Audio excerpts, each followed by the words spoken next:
Bonsoir à tous et je demande à Mathieu Leroux de bien vouloir commencer l'enregistrement de cet échange. À tout moment ultérieurement, vous pourrez demander éventuellement que tel ou tel propos que vous tenez ne soit pas enregistré. C'est votre droit, même si évidemment c'est plus facile pour le montage que tout soit enregistré. Je remercie donc Mathieu Leroux qui le fait. Ce que nous faisons ce soir, c'est le volet numéro 1 en fait, d'une série de 2 à Unifpop, Université populaire à Albertville. Premier échange ce soir avec Nicolas Cadenne, rapporteur de l'Observatoire de la laïcité, avec Serpi Lezel et Marie Hamda et Arnaud Plaisance, que je présenterai un petit peu plus tard, et avec le public qui pourra échanger comme nous le faisons d'habitude à Unifpop, c'est-à-dire aucun tabou et puis beaucoup de gentillesse et beaucoup de respect mutuel dans les échanges. Alors, le thème, il est simple à expliquer, même si la notion est une notion, et c'est bien pour ça que nous demandons à Nicolas Cadenne d'être avec nous, qui est une notion qui fait beaucoup parler et qui est parfois mal comprise. La laïcité, on pourrait dire le vivre ensemble, on pourrait dire la manière de convivre ou d'être dans la convivence, et surtout son dernier ouvrage, qui est En finir avec les idées fausses sur la laïcité. C'est un angle particulier. Hein. Ce qui nous intéresse, c'est ce que dit la loi, ce qu'elle demande ou ce qu'elle ne demande pas. Et puis, on passera un petit moment spécial à s'interroger cette fois-ci sur son rôle dans la société de 2020, qui, vous l'avouerez, ne ressemble pas tout à fait à la société de 1905, et pourtant, la laïcité reste quelque chose d'extrêmement important. Donc, on est dans un contexte national également qui n'est pas forcément complètement réjouissant. Hein. Certains nous ont même dit que c'était un mauvais timing pour aborder le sujet.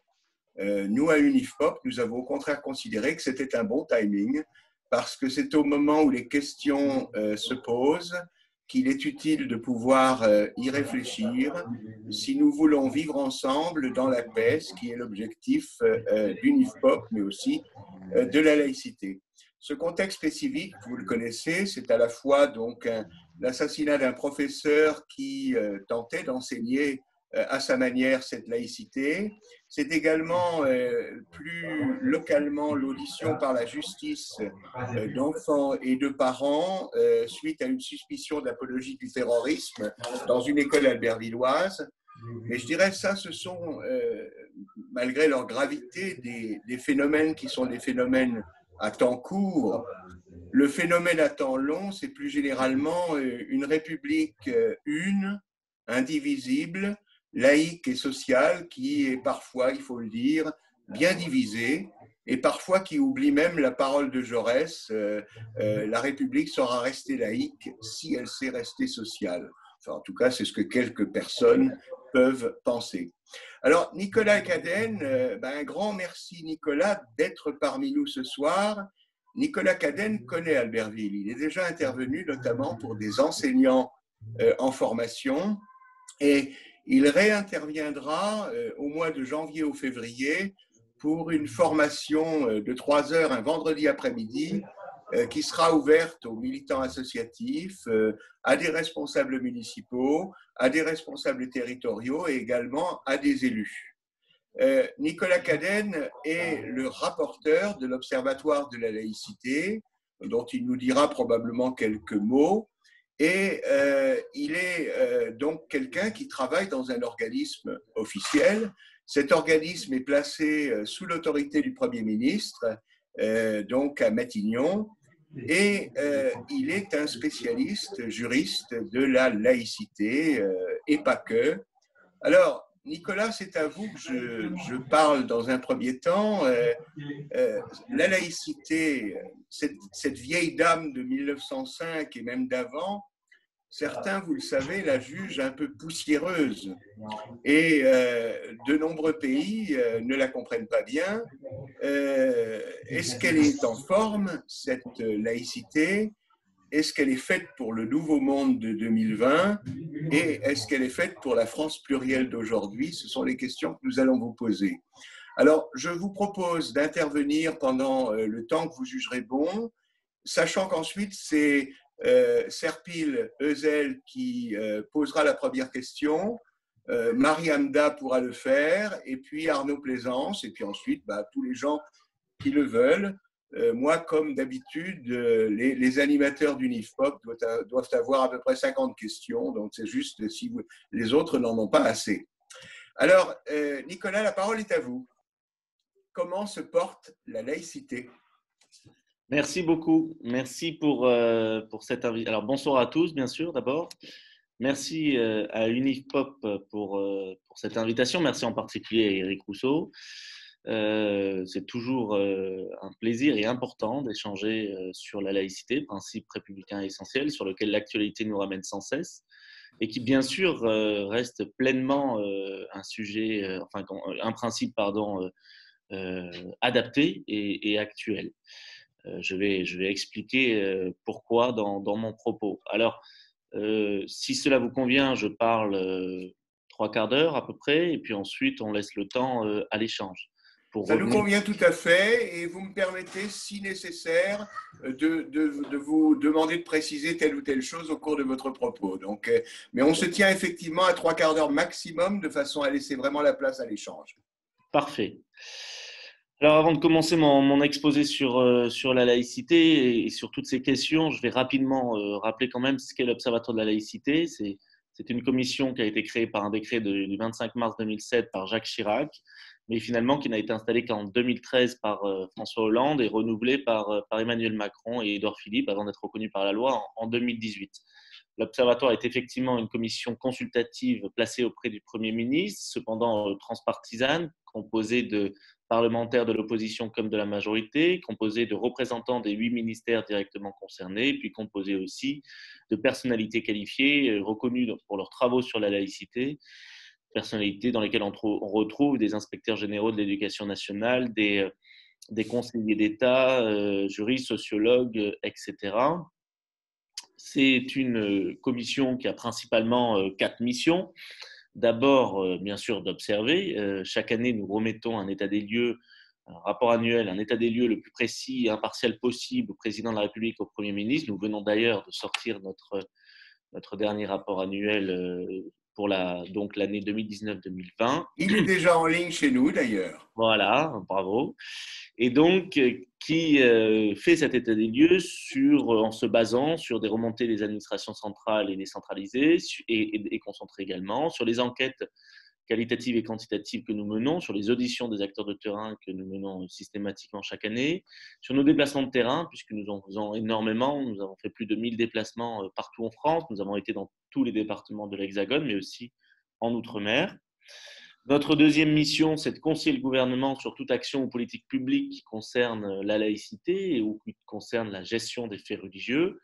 Nous avons ainsi, par exemple, aidé à la rédaction et à la mise en place en 2013 de la charte de la laïcité à l'école, installé des référents laïcité dans de nombreuses administrations, notamment dans l'éducation nationale à partir de 2014, instauré la journée nationale de la laïcité à partir de 2015, participé à la mise en place de l'enseignement moral et civique, l'EMC, à l'école, permis certaines évolutions législatives comme l'abrogation du délit de blasphème en Alsace-Moselle, l'optionnalité de l'enseignement religieux dans cette même région alors que c'était auparavant le plus souvent une quasi-obligation.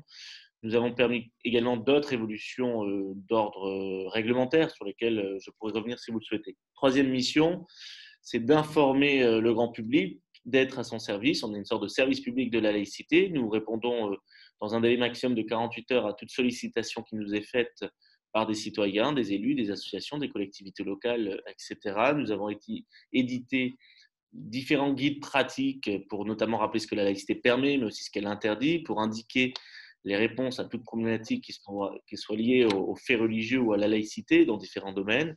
Et nous disposons d'un site internet qui est souvent le plus visité de la plateforme gouvernementale, laïcité.gouv.fr, sur lequel beaucoup d'outils pédagogiques peuvent être téléchargés. Quatrième principale mission, c'est celle de former le plus grand nombre. Et en ce sens, on a demandé et obtenu la multiplication des diplômes universitaires sur la laïcité et les faits religieux. Il y en a aujourd'hui 32 partout en France.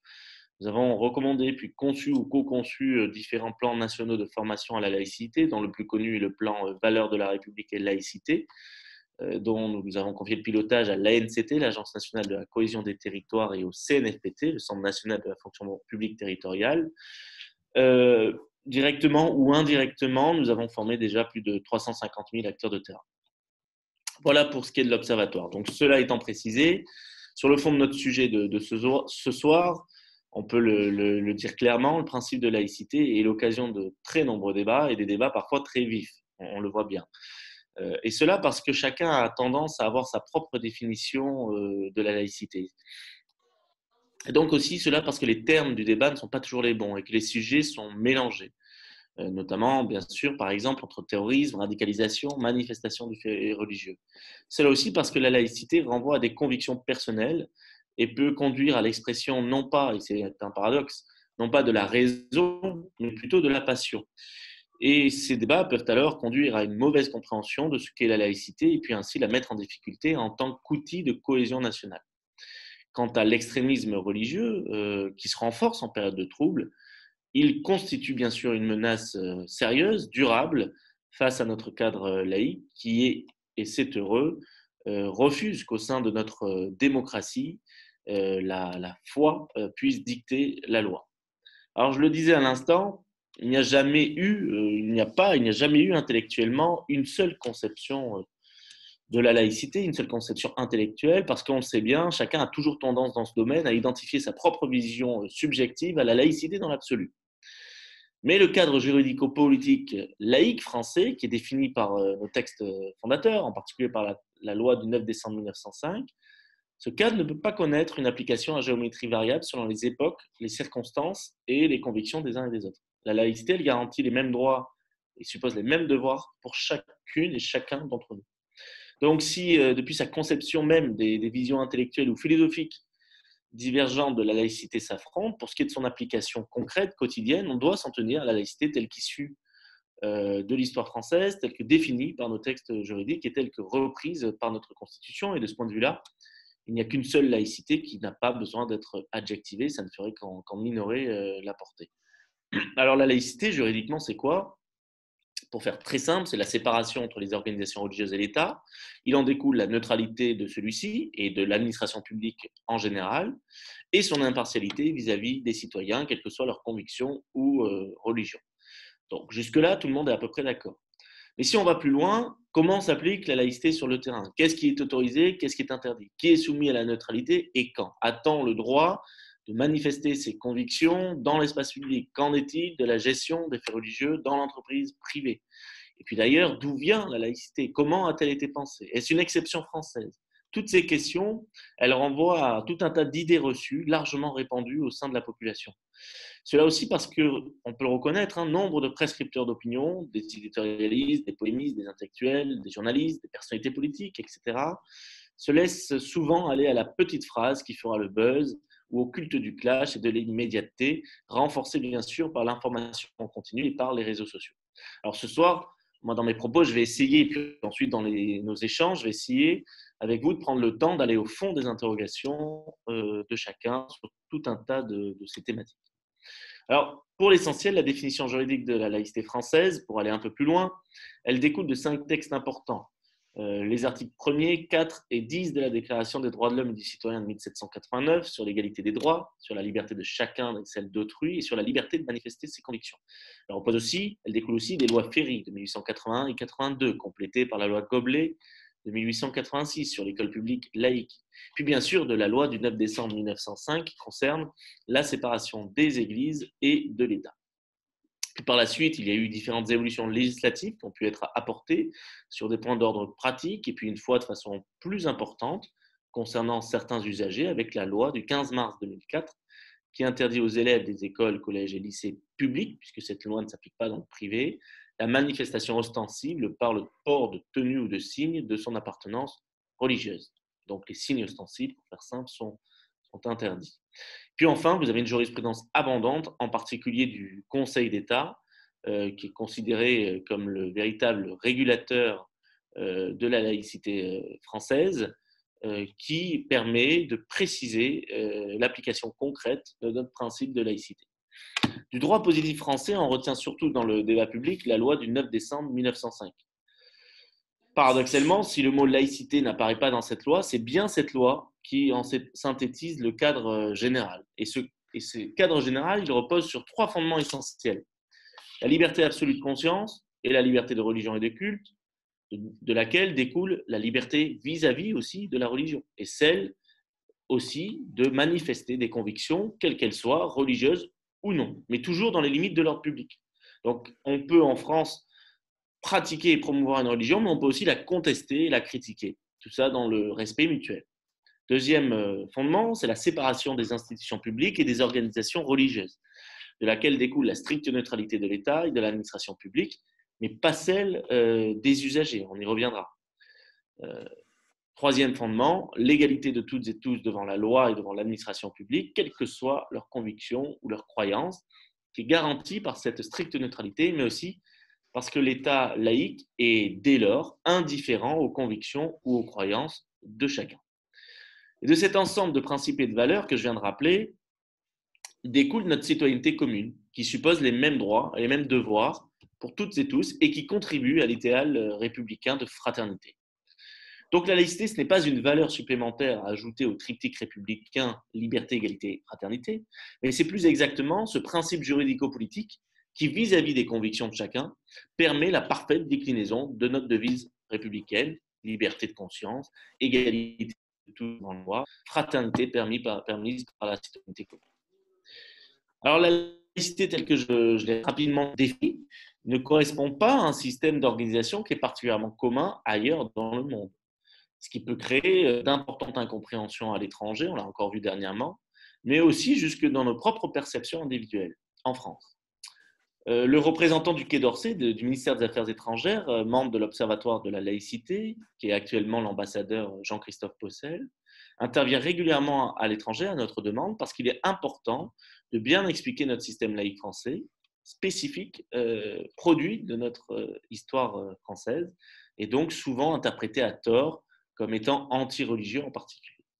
Et d'ailleurs, nos polémiques nationales ont des importantes conséquences à l'étranger que l'on ne soupçonne pas toujours. Il y a pour autant d'autres États qui se définissent comme laïcs, encore que le mot soit difficile à traduire. Mais même quand ils se définissent comme laïcs, très souvent, l'organisation de leurs relations avec les cultes, avec les religions, est assez éloignée de notre système de séparation. Donc, ce n'est pas toujours les mêmes laïcités. Et l'existence de ces différentes laïcités dans le monde peut là encore alimenter des confusions. En Belgique, par exemple, a été instauré un système que l'on nomme la laïcité organisée, et dans lequel la laïcité belge est assimilable à une conviction qui regroupe tous ceux qui ne se réclament d'aucune religion. C'est un petit peu des libres penseurs, et qui sont à côté de ceux qui se réclament de telle ou telle croyance religieuse, tout en disposant des mêmes droits. Ce n'est absolument pas le cas de la laïcité française, puisque en France, la laïcité n'est pas réductible à une simple conviction. Notre laïcité française constitue au contraire un cadre commun à tous, que l'on soit athée, agnostique, indifférent ou croyant. Nous sommes tous laïcs en ce sens où nous soutenons ce cadre commun qui nous garantit à tous l'égalité et la liberté, néanmoins encadrée, d'exprimer nos convictions, qu'elles soient religieuses ou pas. En Turquie, la laïcité, la laïclik, qui a été voulu et imposée par Mustafa Kemal et qui trouve ses origines dans les réformes, les tanzimat de l'Empire ottoman au XIXe siècle, qui accordait l'égalité entre tous, quelle que soit leur religion, est une laïcité très différente de la nôtre. Parce que la laïcité turque, dès le départ, elle a supposé un strict contrôle du culte par l'État, via ce qu'on appelle la Diyanet, une sorte de ministère des Affaires religieuses. C'est absolument pas possible en France, puisqu'au nom, au nom même du principe de laïcité en France, on a une séparation stricte entre les cultes, les religions et l'État. Et c'est ça qui permet d'éviter, d'une part, que la religion s'immisce dans l'édiction de la loi, qui n'émane que de la souveraineté populaire, mais d'autre part, qu'il y ait une possible instrumentalisation politique de la religion par l'État qui contrôlerait la religion. Et c'est ce qui se passe aujourd'hui en Turquie avec Erdogan, qui désormais, parce qu'il n'y a pas de séparation, peut instrumentaliser la religion à des fins religieuses. Alors on peut aussi évoquer l'Inde qui se dit laïque depuis sa constitution de 1976, mais en réalité il y a une partie des lois civiles indiennes, notamment celles qui traitent de la famille, du mariage, de l'héritage, qui peuvent relever de la religion de chacun. Et en plus, l'actuel gouvernement nationaliste hindou revient largement sur cette laïcité, notamment en ajoutant des critères religieux à l'obtention de la nationalité. Donc là aussi, c'est évidemment totalement à l'opposé de notre système républicain et laïque français d'une citoyenneté commune. En revanche, il y a des pays qui sont laïques et qui sont très proches de notre système. Par exemple, l'Albanie ou le Mexique. Deux États très différents. Le premier pays est à majorité musulmane, le second à majorité chrétienne. Tous les deux ont une laïcité qui est quasiment équivalente à la nôtre. Et d'ailleurs, le Mexique a inscrit sa laïcité de façon définitive, avec une séparation de façon définitive dès 1856, donc plutôt que notre séparation définitive. Pas de notre première séparation, mais que de notre séparation définitive de 1905. Vous avez aussi d'autres États comme le Sénégal, le Mali, la Guinée, le Brésil, qui sont pour les trois premiers à majorité musulmane, le dernier à majorité chrétienne, qui sont tous des États qui, dans leur constitution, sont laïques, avec un système en théorie très proche du nôtre, mais en pratique très différent. En pratique très différent parce que ce sont des pays où la religiosité est très forte. Et donc, dans les faits, la religion continue à avoir une influence très forte sur les affaires publiques et les affaires politiques. Puis par ailleurs, on sait que le Brésil s'éloigne nettement de la laïcité sous le pouvoir ultra-conservateur de Jair Bolsonaro, qui veut revenir sur cette séparation.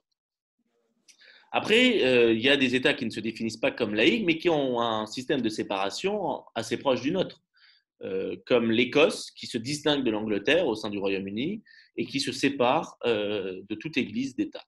Et puis, il y a le fameux cas des États-Unis. C'est très paradoxal, parce qu'on l'oublie souvent, mais les États-Unis sont très strictement séparés des religions depuis le premier amendement de 1791. Par exemple, l'État américain ne peut pas subventionner une école privée confessionnelle. C'est absolument impossible, même si avec les nouvelles nominations par Trump de juges à la Cour suprême, cela peut évoluer. Pour autant, vous allez me dire, on parle tout le temps de religion dans la politique américaine. C'est vrai, mais parce que la population est très religieuse. Mais en réalité, il faut savoir que le président peut prêter serment sur ce qu'il veut et pas forcément sur une Bible. De même, dans un tribunal, on peut prêter serment sur ce que l'on veut.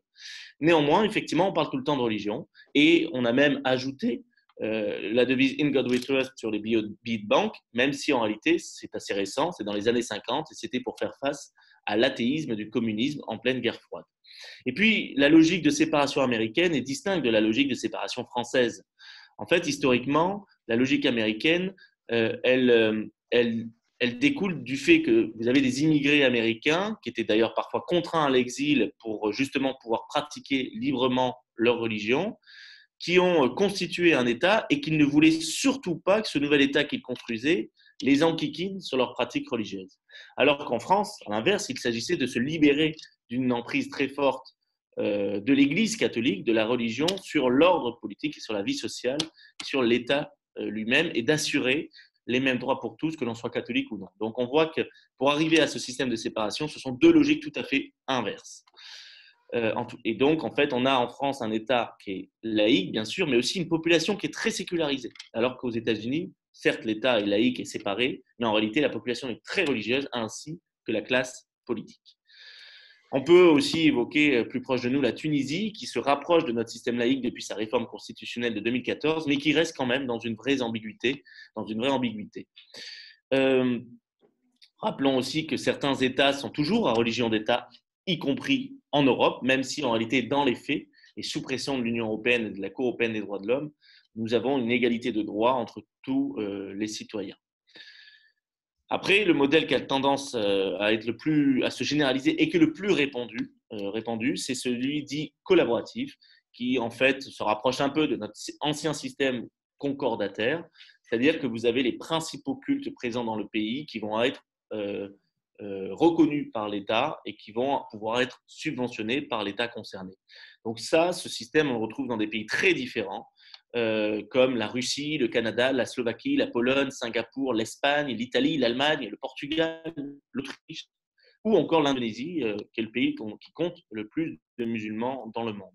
Même si dans l'Indonésie, il y a néanmoins, outre le fait qu'il y ait une reconnaissance des principaux cultes, comme dans tous les autres pays que j'ai nommés, il y a de vraies discriminations dans les faits contre les athées.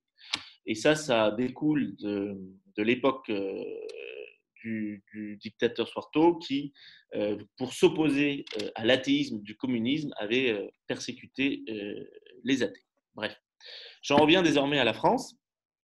Alors, pour comprendre comment notre principe de laïcité s'applique dans notre pays, eh bien, il faut rappeler que ce principe, il découle d'une histoire tout à fait singulière.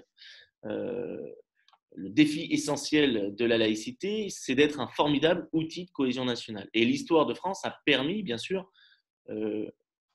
enfin en tout cas, il a montré combien notre laïcité a finalement réussi un certain apaisement dans un pays qui a particulièrement souffert des guerres de religion, des persécutions, puis des discriminations à l'encontre des minorités, et ce jusqu'au XXe siècle, même si on l'a largement oublié.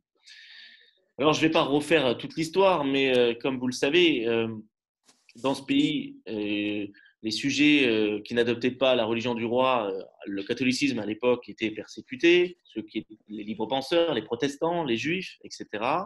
Et ça aboutit à une situation explosive, très tendue. Et dans ce contexte de violence au sein de la population française, avec des dizaines, même des dizaines de milliers de morts et puis des centaines de milliers d'exilés, il y avait nécessité de réfléchir à comment assurer la paix civile. Et puis c'est la Révolution française, en particulier avec la Déclaration des droits de l'homme et des citoyens, qui a fait émerger la laïcité, même si le mot n'existait pas encore, comme une liberté, fille du mouvement philosophique des Lumières, mouvement qui a initié la théorisation de ce qu'allait devenir la laïcité en partant de la pensée de philosophes précurseurs, Baruch Spinoza, Pierre Bell, John Locke évidemment, etc.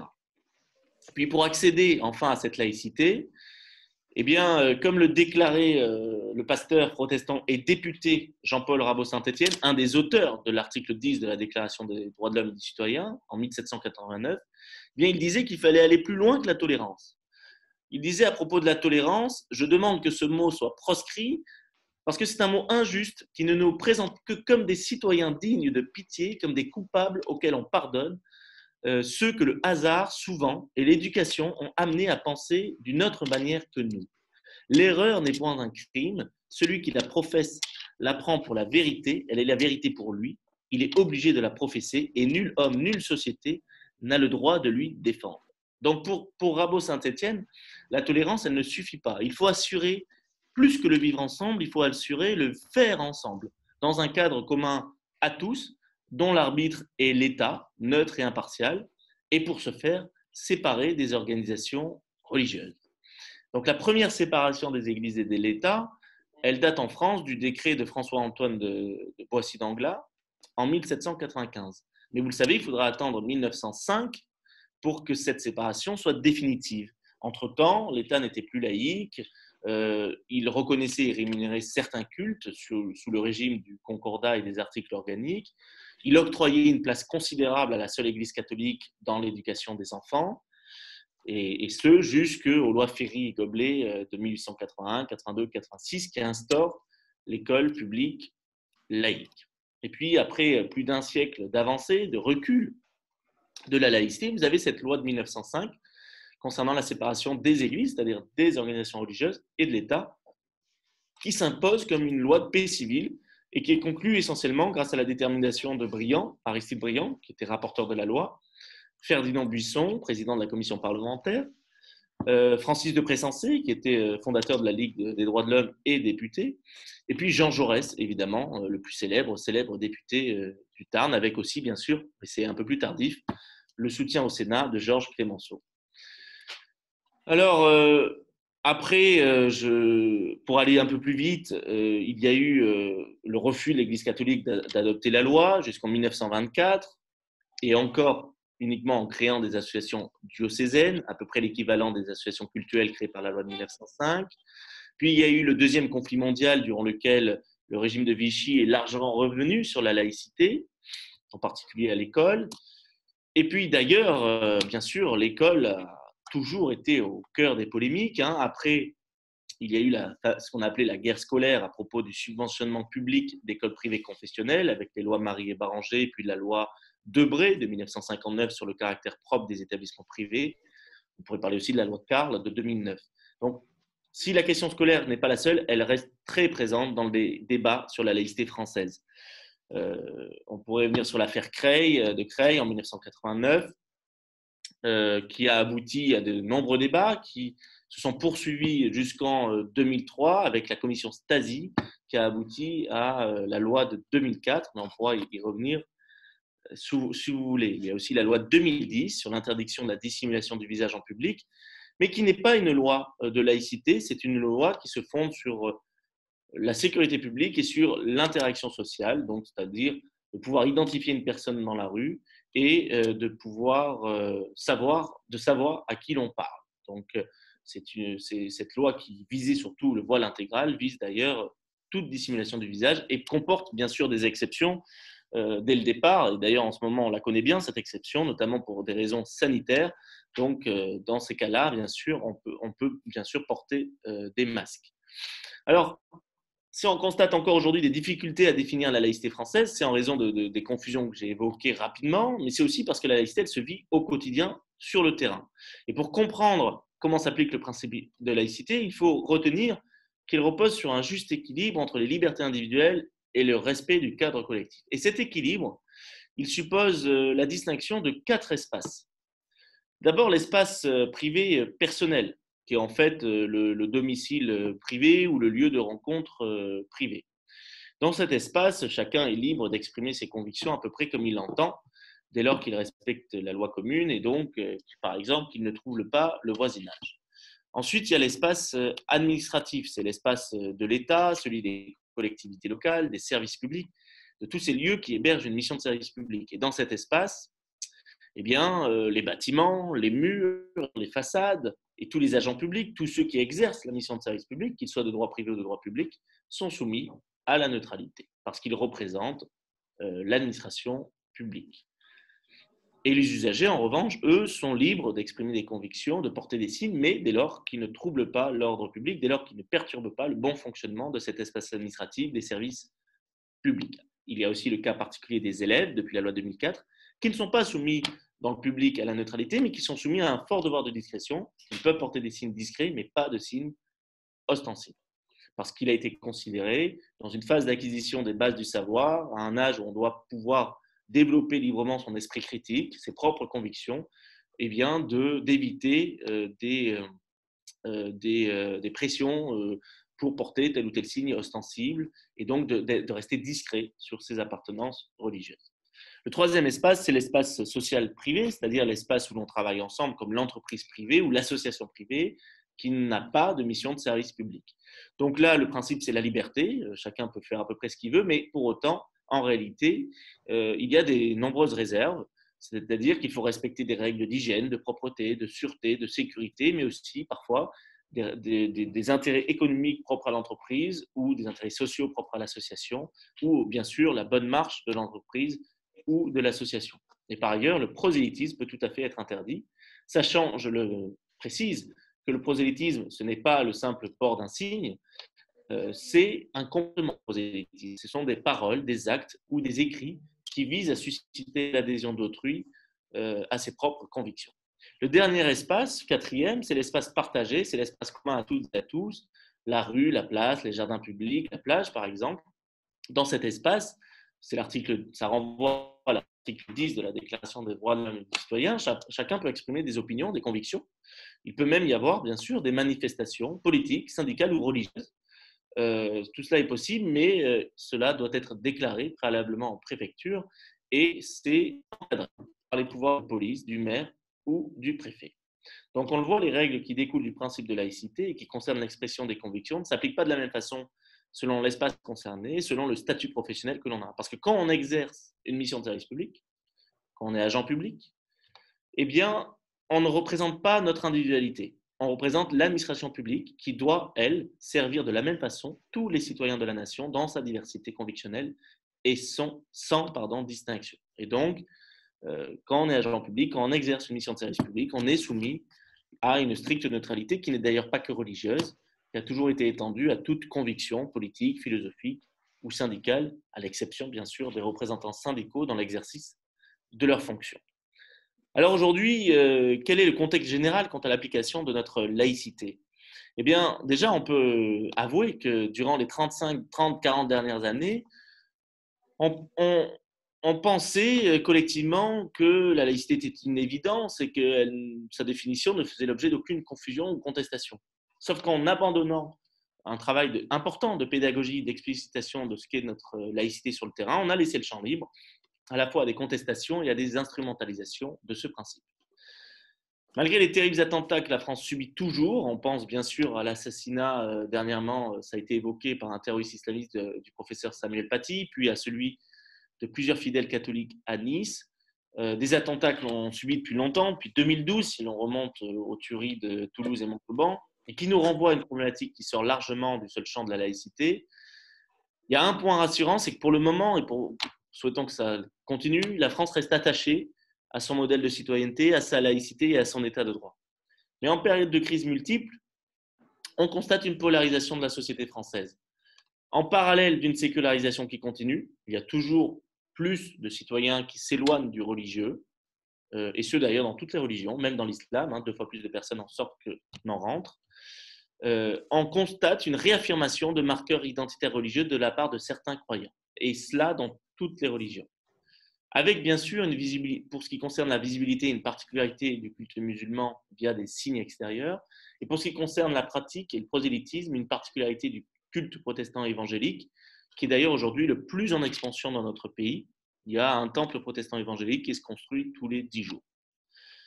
On constate aussi depuis une vingtaine d'années des replis sur soi, des replis sur des valeurs traditionnelles et religieuses plus rigoureuses, des replis à caractère identitaire, des pratiques religieuses parfois réinventées, des pressions, des provocations parfois contre la République, tout cela étant plus médiatisé aujourd'hui qu'hier, et concentré en particulier dans des zones périphériques, dans des zones rurales ou dans des quartiers où le sentiment de relégation sociale est très fort.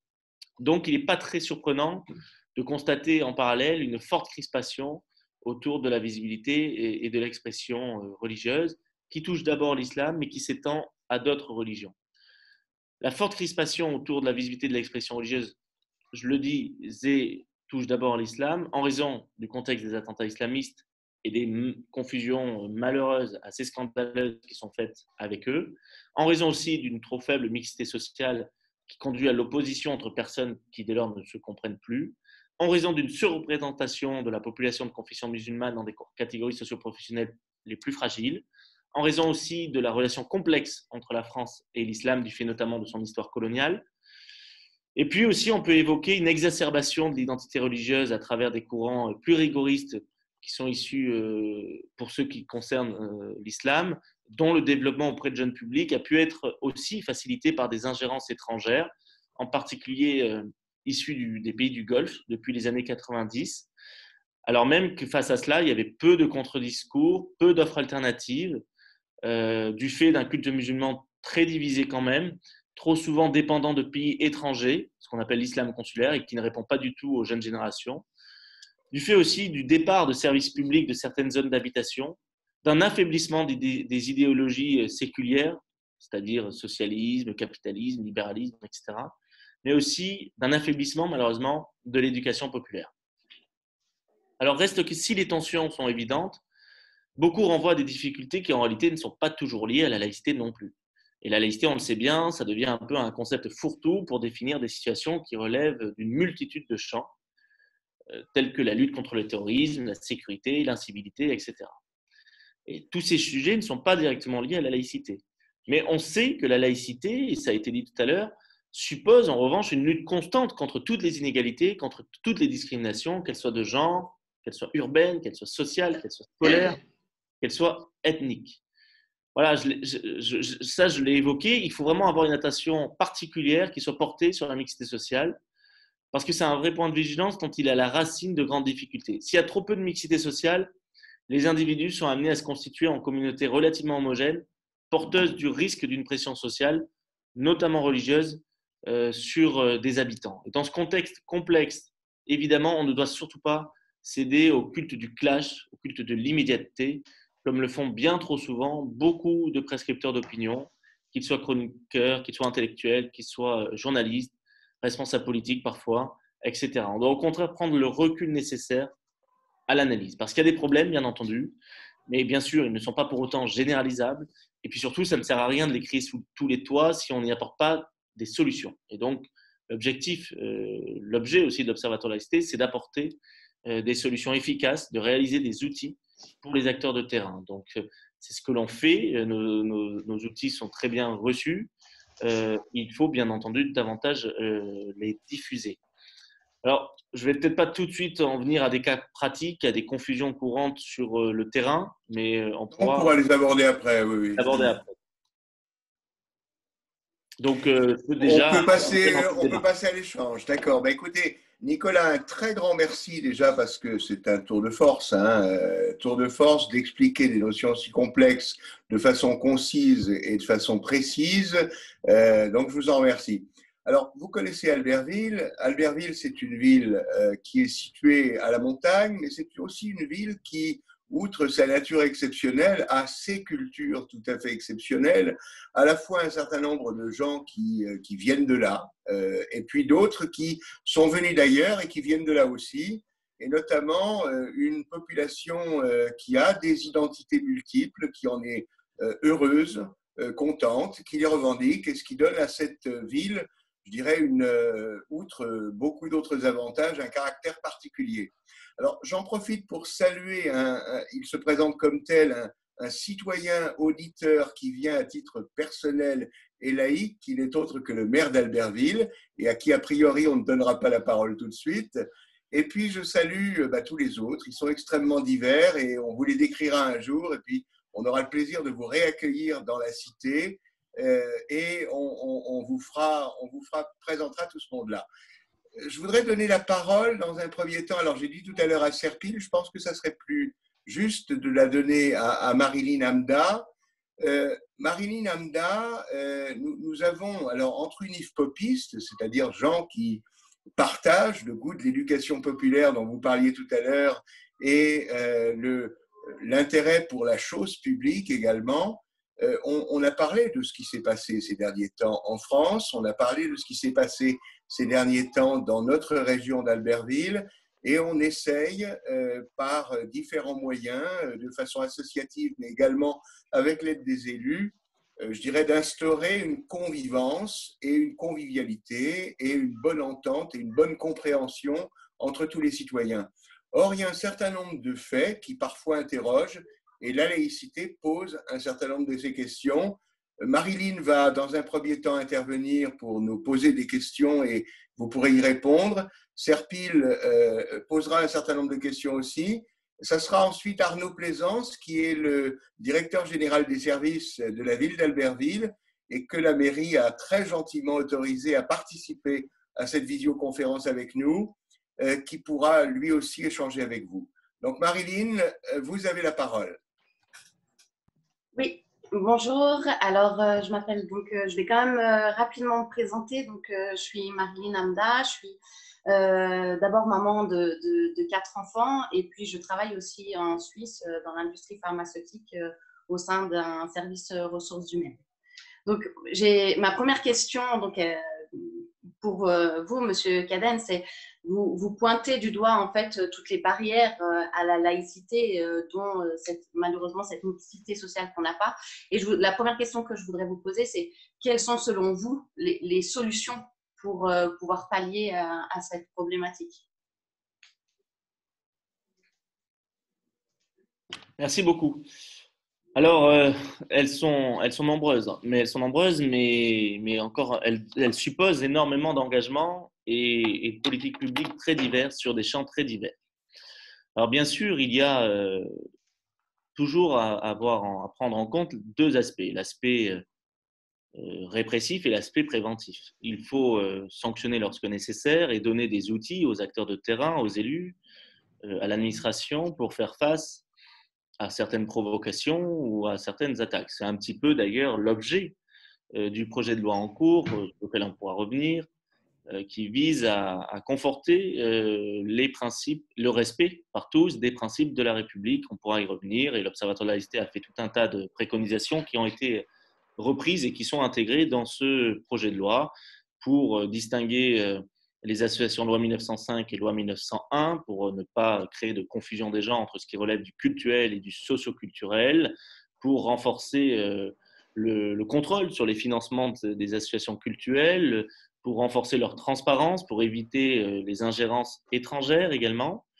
Il y a des choses qu'on a déjà mises en place aussi pour mobiliser les procureurs de la République afin qu'ils puissent porter plainte au nom de la République chaque fois qu'un comportement contraire à ce qu'on appelle les exigences minimales de la vie en société est constaté sur le terrain, des atteintes à l'égalité femmes-hommes, à la dignité humaine, des atteintes à la laïcité aussi directement lorsque il va y avoir des contraintes ou des pressions religieuses sur autrui, etc. Mais on pourra y revenir plus longuement sur tout cet aspect pénal, répressif, etc. Mais après, il y a aussi bien sûr des mesures de fond qu'il faut mener et qui sont complexes. Alors bien sûr, il y a tout ce qui concerne le champ de l'éducation nationale, avec la nécessité d'éduquer très tôt les enfants et le citoyen le futur citoyen en chacun d'eux, pour reprendre les mots de Ferry. Et donc, on a mis en place l'enseignement moral et civique, qui est censé être un enseignement beaucoup moins vertical que ne l'était l'instruction civique, pour que les jeunes, les plus jeunes, ça va du CP à la terminale, puissent se saisir des principes républicains et des valeurs de la République par des jeux de rôle, par des scénettes, par du théâtre, par du débat interactif, pour que ce soit beaucoup plus vivant pour eux et qu'ils saisissent l'importance du débat contradictoire, qu'ils prennent du recul aussi sur leurs propres opinions. Il y a aussi l'enseignement laïque des faits religieux qui est trop peu délivré en cours et qui pourtant est très important parce qu'il permet à chacun de prendre du recul sur ses convictions ou ses croyances. Il permet de contextualiser les croyances et les courants de pensée, d'expliquer en quoi ils ont pu avoir une influence dans notre vie quotidienne, sur les différentes matières, dans notre monde contemporain aussi. Aujourd'hui, on voit bien, les faits religieux sont toujours dans l'actualité. Or, les jeunes, mais pas que les jeunes d'ailleurs, ne les appréhendent que très mal, ne connaissent pas leur diversité, ne les comprennent pas. Donc, il ne s'agit pas de faire de la théologie ou du catéchisme, mais bien de traiter de faits religieux en tant que faits sociaux et de bien expliquer leur environnement. Après, au-delà de tout ce qui doit être fait à l'école, et d'ailleurs là-dessus, on le sait, les enseignants malheureusement ne sont pas suffisamment formés et accompagnés et soutenus. D'ailleurs, l'Observatoire a recommandé qu'il y ait un renforcement de la formation initiale des enseignants, à la fois pour l'enseignement de la laïcité et l'enseignement laïque des faits religieux. C'est absolument essentiel. Aujourd'hui, ils ne le sont pas suffisamment. Plus de 80% des enseignants se disent non formés à ces questions et donc se sentent mal outillés, un peu dépourvus et en grande difficulté face à certaines classes. Donc, il faut les accompagner et les former. Il faut aussi renforcer la formation continue des enseignants. C'est très important. Outre tout cet aspect-là, il y a effectivement, alors toujours dans l'éducation nationale, mais pas que, aussi dans les médias, dans le monde de la culture, le monde en général, il y a la nécessité de traiter de la diversité des mémoires. Parce que ce qui est très important, c'est que tous les jeunes, mais pas que les jeunes, mais là, c'est d'abord les jeunes, se sentent pleinement citoyens français avant toute chose. Or, beaucoup vont se sentir à peu près les Français, bien sûr, mais pas perçus comme Français, pas perçus par les autres comme Français. Et ce sentiment d'appartenance est très important, parce que s'ils ne se sentent pas Français, ils vont se réfugier dans une autre identité, qu'ils vont caricaturer, qu'ils vont exacerber. Et donc, il est très important notamment de traiter de la diversité des mémoires et d'expliquer, par exemple, à certains jeunes, eh bien que d'où qu'ils viennent, quel que soit leur horizon géographique, s'ils ne viennent pas de tel ou tel endroit hexagonal, ou même d'où que viennent leurs parents ou grands-parents, s'ils viennent de l'Hexagone, ils sont pleinement français, quelle que soit leur conviction, quelle que soit leur croyance aussi. Et ça, c'est très important, par exemple, de parler beaucoup plus qu'on ne le fait des Outre-mer. On ne parle jamais des Outre-mer, y compris dans les médias. C'est quand même assez hallucinant. Or, comme le dit très bien un membre de l'Observatoire, qui est Daniel Maximin, qui était un ami d'Aimé Césaire et qui était le maître de cérémonie de la cérémonie d'hommage à Aimé Césaire, il le dit bien, la France peut parler au nom de l'universel, elle est souvent écoutée sur la scène internationale, mais pourquoi ? Pourquoi elle peut parler au nom de l'universel ? Mais parce que justement, elle a ses outre-mer, parce qu'elle est présente dans le monde entier. Et donc, elle est empreinte de culture du monde entier. Elle a été dans le monde entier par le passé, par son passé difficile, qui était aussi scandaleux, bien sûr, d'un certain point de vue, par son passé colonial, mais de fait, du coup, elle est empreinte de culture du monde entier. Et ça, c'est une richesse formidable.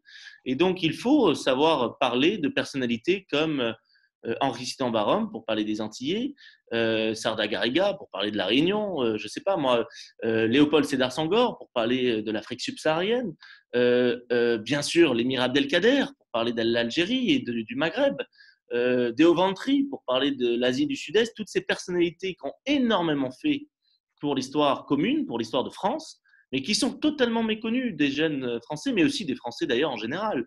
Et pourtant, ils sont, toutes ces personnalités que je viens de citer sont d'horizons différents, de convictions et de confessions différentes, mais en tout été décorés par la République laïque et en tout beaucoup apporté à l'histoire de France. Et quand on parle de ces personnalités-là à de jeunes publics qui sont issus de tous ces horizons, ils se sentent beaucoup plus français. Ils se sentent beaucoup plus appartenir à notre histoire commune et à la France. Et du coup, ils vont moins se réfugier dans d'autres identités, notamment des identités exacerbées religieuses rigoristes, par exemple. Après, il y a aussi tout le travail que vous avez évoqué, que j'ai évoqué aussi, de mélange des populations, de mixité sociale. C'est très important parce que toutes les études le montrent. S'il n'y a pas de mélange, s'il n'y a pas de mixité sociale, il n'y a plus d'interaction socioculturelle et il y a du coup des replis communautaires. C'est évident. Toutes les études européennes le montrent, pas qu'en France, aussi ailleurs dans d'autres pays.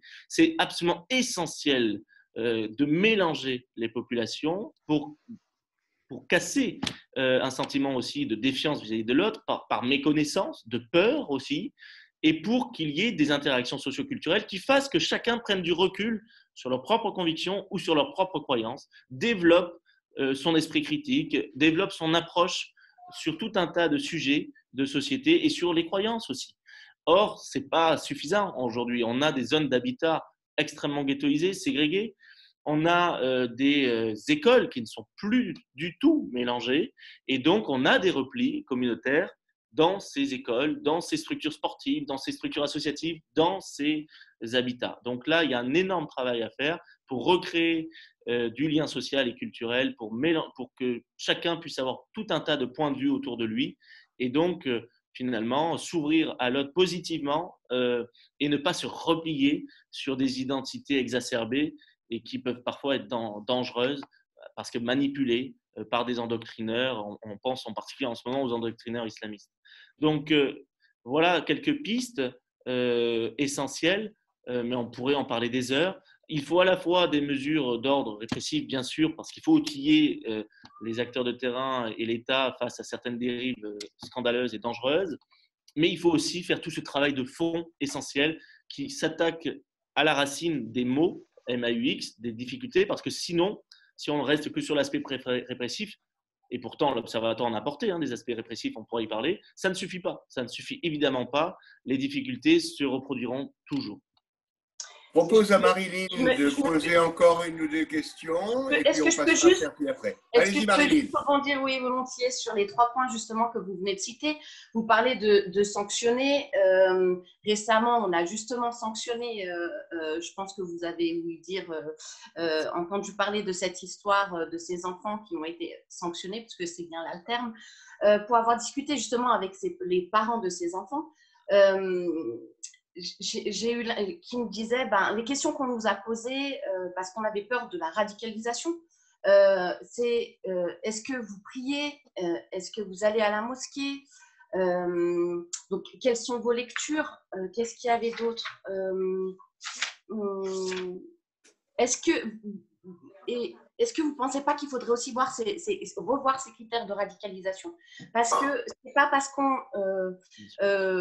lit le Coran, ce n'est pas parce qu'on prie, ce n'est pas parce qu'on va à la mosquée qu'on est radicalisé, en fait.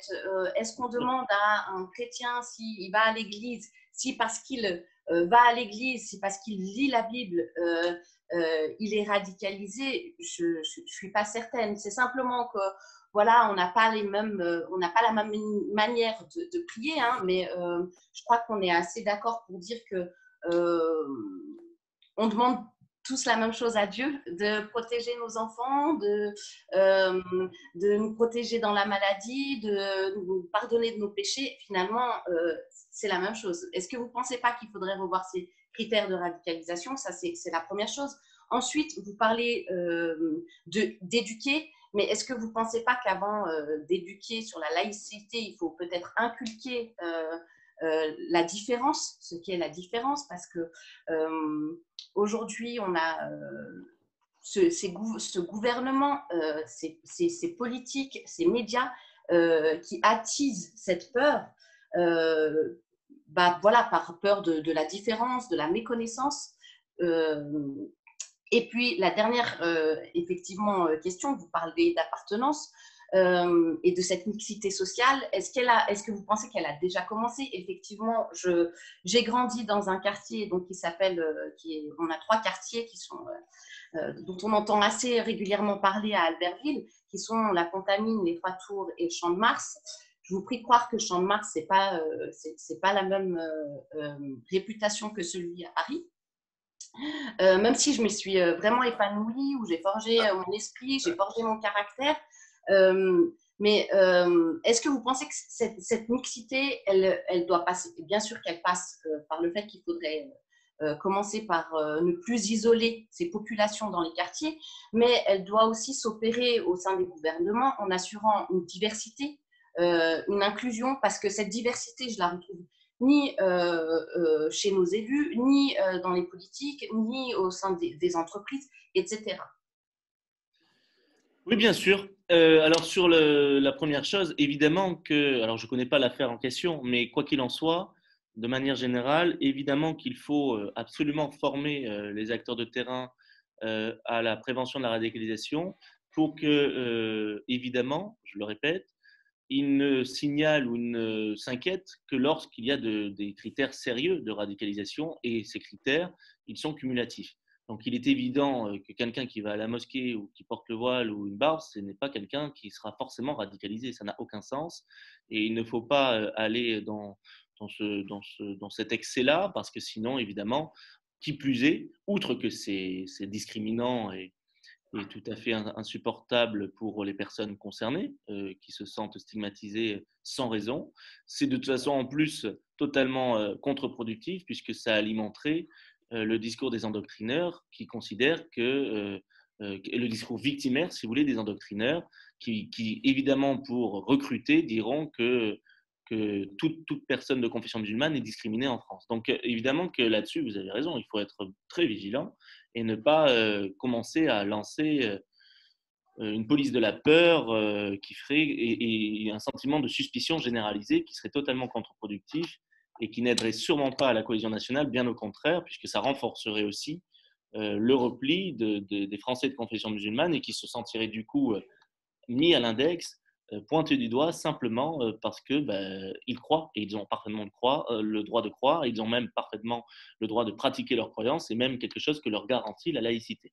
Donc là, en effet, il y a de vraies incompréhensions, parfois de mauvaises formations sur le sujet qui fait, dans un climat anxiogène fort, bien entendu, que beaucoup vont bien trop vite dans leur analyse. Ensuite, sur le deuxième point, oui, il faut éduquer la différence, évidemment. Et quand je parlais de l'enseignement moral et civique et de l'enseignement laïque, des faits religieux et des courants de pensée, ça participe aussi à cette éducation à la différence à l'école, puisque ce sont des enseignements justement qui abordent la différence, le fait que l'autre, le camarade de classe, pense différemment, n'est pas forcément d'accord avec tel ou tel, n'a pas forcément la même conviction, la même croyance, mais à tout point de vue, pas que au niveau religieux, et donc permet de faire saisir aux élèves le débat d'idées et le respect, et de faire saisir aux élèves le respect mutuel, et pas la simple tolérance que j'évoquais tout à l'heure. On ne tolère pas simplement l'autre, même s'il est différent, genre, bon, on vit à côté, ça va bien, 2 minutes. Non, il faut qu'on aille plus loin et qu'on aille sur le respect, évidemment, le respect de l'autre, l'acceptation de l'autre, parce qu'il faut qu'ensemble, on construise la nation, notre avenir commun. Il ne faut pas juste qu'on vive à côté, il faut qu'on construise ensemble un avenir commun. Et puis, enfin, sur la mixité sociale, évidemment que par ailleurs, il faut que cette mixité sociale se retrouve à tout niveau et qu'on ait une diversité à tous les étages, à tout point de vue, au niveau des conditions sociales, au niveau des convictions, au niveau de la couleur de la peau, de tout ce que vous voulez. C'est évident, on a encore en France, il faut le reconnaître, il faut être honnête là-dessus, une certaine endogamie, une endogamie sociale qui est forte au sein de nos élites. J'en fais partie, si je puis dire.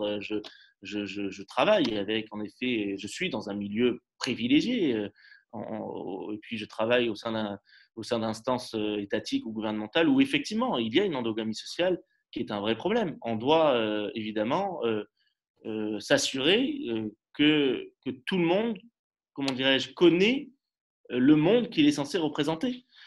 Quand on a des responsabilités, on se doit de comprendre la vie qui est vécue par tout le monde. Et c'est pas toujours le cas, c'est clair. C'est pas toujours le cas. On a parfois des responsables de tous ordres qui n'ont aucun contact, aucun ami qui serait issu de telle autre conviction, qui serait issu de telle autre condition sociale, qui serait au chômage, qui serait, je sais, tout ce que vous voulez. Or, c'est essentiel. Quand on veut bien diriger, quand on a des responsabilités importantes, il est essentiel de connaître la vie de tout un chacun. Je propose à Serpil peut-être d'intervenir, et puis si Marilyn le souhaite, elle reprendra la parole. Serpil. Bonsoir à tous. Bonsoir Nicolas. Vous vous présentez rapidement également? Oui, bien sûr. Alors, donc Serpil Ozel. Serpil, Université populaire aussi, hein, voilà. Exactement. Donc je suis administratrice de l'Université populaire et je suis la présidente de l'association culturelle turque sur Albertville. Enchanté. Donc voilà, moi de même. Donc j'ai regardé, hein, j'ai un petit peu suivi, écouté.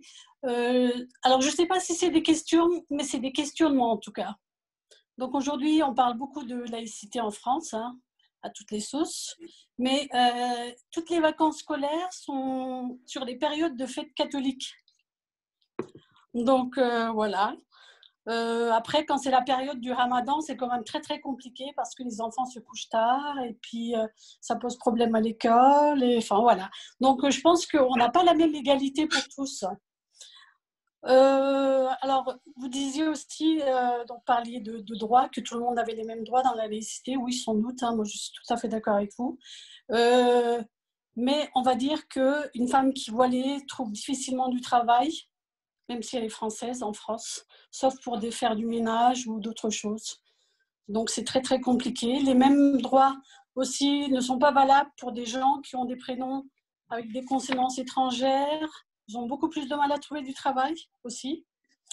Vous avez parlé des services publics qui ont déserté les quartiers. Je suis tout à fait d'accord avec vous. J'ai travaillé pendant 12 ans dans un centre socioculturel. Donc, et mon travail, c'était de créer du lien entre les habitants. Donc, je conçois très bien de quoi vous voulez parler. Donc, les centres sociaux ont déserté les quartiers chez nous. L'écrivain public a déserté le quartier, les permanences administratives ont déserté le quartier.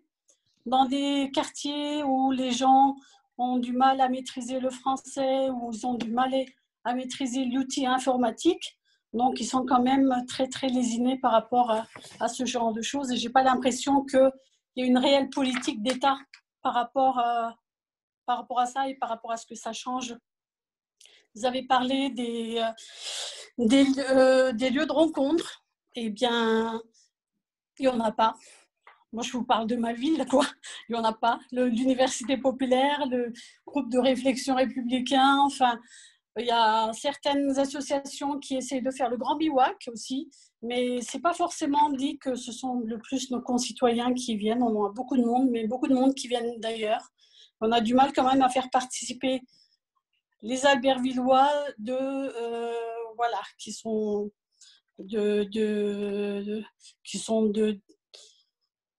pas vraiment dans cette réflexion-là, on va dire. Vous avez dit aussi que pour les attributions de logements sociaux, bah ouais, il y a des zones, hein, il y a des zones où tout est concentré, où les Turcs sont concentrés, les Arabes sont concentrés, donc ça donne des écoles à 70% d'enfants d'origine étrangère, même s'ils sont français. Donc, c'est justement dans l'une de ces écoles où a eu l'histoire, Marilyn a parlé tout à l'heure, où on est venu quand même interpeller des enfants, les arrêter comme des terroristes, en fait. À 7h du matin, ils avaient quand même entre 9 ans et 10 ans. Donc, je pense que voilà, il y a des choses à revoir et à réviser. Même vous, quand vous en parlez, vous dites attentat islamiste. Alors nous, en tant que musulmans, ça nous dérange beaucoup parce que l'islam est quand même une religion de paix. Et même si ces gens-là s'en revendiquent, ne peuvent pas être des musulmans. Donc d'où le malaise de tous les musulmans de France, je pense. Dès qu'on parle d'attentat islamiste, on ne parle pas d'attentat catholique ni d'attentat juif.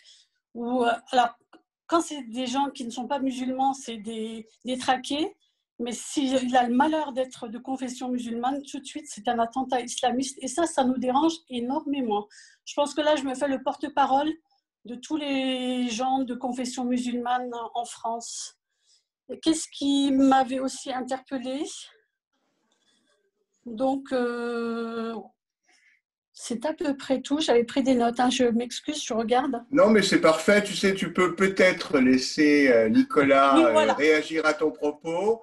Tu pourras toujours reprendre la parole après. Alors, on ne va pas faire semblant de se vous voyez, on se connaît bien. Hein, voilà. Oui, tout à fait. Donc, Nicolas, à vous. Allez. Et vous voyez combien votre venue à Albertville en janvier ou en février sera nécessaire parce qu'on a plein de choses à vous demander et on aura forcément une frustration ce soir parce qu'on ne vous demandera pas tout ce qu'on a à vous demander.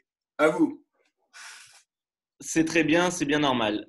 Oui, alors pour reprendre ces différents points, bon alors d'abord il y a 2 points, je ne peux que dire oui, je suis tout à fait d'accord et c'est ce que j'ai déploré moi-même dans mon exposé, à savoir que voilà, il y a des départs de services publics de certains quartiers et il y a nécessité de réinvestir certains quartiers. Il faut aussi d'ailleurs rendre certains quartiers plus attractifs économiquement pour aussi permettre des interactions socioculturelles par le travail, par l'intégration dans le travail. Et ça, il y a beaucoup de choses à faire. C'est pour ça que je le disais, tous les champs de politique publique sont à mobiliser. Concernant, pareil, l'absence de lieux de rencontre, évidemment, dans beaucoup d'endroits, c'est compliqué d'en créer. Il faut pourtant le faire. Concernant l'appellation attentat islamiste, attention, là, évidemment, pourquoi je dis ça? Je dis attentat islamiste quand il s'agit de personnes qui, dans leur acte, vont se revendiquer, même si c'est absurde, de l'islam. De personnes qui se disent musulmans et qui vont se revendiquer de l'islam dans leur attentat. Mais évidemment que ce n'est pas des attentats islamiques, c'est des attentats islamistes avec une vision extrémiste, violente, radicale, même si effectivement tous les mots sont piégés et sont piégeux. Mais effectivement, il ne faut l'employer que quand ce sont des personnes qui se revendiquent de cette religion, même si elle est totalement dévoyée. Et c'est pour ça que dans le même temps, j'ai dit dans mon exposé qu'il y avait des confusions plus que malheureuses et inacceptables qui étaient faites entre ces attentats et les Français de confession musulmane et la pratique musulmane. La pratique musulmane, évidemment, qui est pratiquée par la quasi-totalité des Français de confession musulmane, n'a absolument rien à voir avec l'islamisme radical, violent, politique, djihadiste, ou le qualifier comme vous le voulez, qui va être revendiqué lors de ces attentats. Donc, effectivement, il faut faire très attention à l'emploi des termes et à comment et dans quel contexte on les dit. Or, effectivement, il faut le reconnaître, certains responsables ne le font pas avec des pincettes, loin de là, et volontairement parfois cherchent à amalgamer ou à créer des proximités excessives, c'est le moins qu'on puisse dire, et même des confusions avec les Français de confession musulmane qui ont une pratique comme n'importe quel autre croyant d'une autre religion. Après, il y a aussi effectivement alors la France a pu éviter pas mal d'attentats qui émanaient de la mouvance identitaire, nationaliste, d'extrême droite, suprémaciste, blanche, effectivement. Pour le moment, la France n'en a pas connu et c'est heureux, mais il y a eu des menaces et puis on a eu dans d'autres pays européens. On pense en particulier évidemment aux attentats horribles qu'a connu, comment s'appelait-elle l'île Utøya, voilà, qui a causé la mort de dizaines et de dizaines de jeunes et qui était le fait d'un suprémaciste blanc qui, par ailleurs, parlait en effet aussi du christianisme dans son idéologie. Donc oui, tout cela, évidemment, doit être fait posément. On ne doit pas nier qu'il y a d'autres terrorismes, même si en France, aujourd'hui, celui qui est le plus, que l'on subit et qui est le plus dangereux parce que c'est celui qui est le plus risqué, est celui-ci, même si voilà, d'autres peuvent naître du contexte que l'on connaît. Et concernant les fêtes, les vacances scolaires et les jours fériés, effectivement, lors des débats parlementaires qui précédaient l'adoption de la loi de 1905, il y avait un député qui avait d'ailleurs proposé de changer le nom des fêtes jours fériés, des fêtes religieuses qui étaient des fêtes de jours fériés. L'Ascension devenait la fête des fleurs, l'Ascension devenait la fête des moissons, la Toussaint la fête du souvenir, Noël la fête de la famille, etc. Alors finalement, ça n'avait pas été retenu, même si Aristide Briand avait beaucoup aimé cet amendement qu'il avait qualifié de parfumé de poésie, mais ça n'avait pas été retenu dans le contexte de l'époque qui était à la recherche d'un consensus. Pour autant, il avait été assez malin, Aristide Briand, c'est-à-dire qu'il n'avait pas donné de nom à ces fêtes, il ne les avait pas nommées dans la loi. C'est le Code du travail qui fixe les fêtes légales, qui sont aujourd'hui les jours fériés. Il y en a 11, il y en a un peu plus en Alsace-Moselle et dans certaines collectivités des Outre-mer. Mais il faut savoir qu'en fait, aux yeux de l'État, aujourd'hui, tous les jours fériés sont des jours fériés pour tout le monde et n'ont plus aucun caractère confessionnel. Ils n'ont de caractère confessionnel, en l'occurrence catholique, que pour les croyants catholiques. Pour les autres, c'est des jours fériés pour tout le monde, point barre. Et d'ailleurs, le seul jour férié obligatoirement chômé, c'est le 1er mai, qui lui, sur le coup, n'a même pas d'histoire religieuse quelconque. Et puis aussi, il faut rappeler qu'avant d'être des fêtes religieuses catholiques, c'était des fêtes païennes qui n'avaient rien à voir. Et c'est quand l'Église catholique s'est installée en France qu'elle a remplacé ces fêtes païennes par des fêtes à connotation religieuse catholique. Mais donc, il faut aussi rappeler qu'on est dans une situation compliquée parce que si on ajoute de nouveaux jours fériés pour couvrir d'autres religions, on reconfessionnalise ces jours fériés qui aujourd'hui, aux yeux de l'État, ne sont plus confessionnels. Et en plus, on s'en sortira pas bien parce que l'État laïque fait qu'il est indifférent aux croyances et qu'il doit tous les traiter de la même façon, que l'on soit 10 personnes à croire en quelque chose ou 10 millions. Donc, si on cherche à toucher tous ceux qui ont une croyance en France, qui est un des pays les plus divers au monde, il n'y aura plus beaucoup de jours travaillés en France, en fait. Sincèrement, c'est assez complexe. En plus, il faut aussi savoir que l'autre difficulté, c'est si on dit oui, chacun va choisir son jour férié selon sa confession, ce n'est pas du tout respectueux de la laïcité parce que ça reconfessionnalise, réassigne les citoyens à leurs convictions et à leurs convictions. Toi, donc c'est ce jour-là qui sera férié pour toi, t'es musulman, ce sera celui-là, toi, t'es protestant, etc. Juif, etc. Donc, ce n'est pas non plus une bonne solution. C'est pour ça qu'effectivement, certes, ce n'est pas idéal parce qu'on sait bien qu'il y a ce passé catholique derrière certains jours fériés, mais il n'y a pas vraiment de bonne solution, sachant qu'en pratique, au final, on le sait, des jours de congé peuvent être accordés via une circulaire dans la fonction publique aux autres, à toute personne qui indique à son chef de service et à personne d'autre, parce que ça ne concerne personne, qu'il a une fête religieuse importante ce jour-là. Et puis après, avec les RTT dans le privé, et puis même dans certaines boîtes privées, il y a cette possibilité aussi.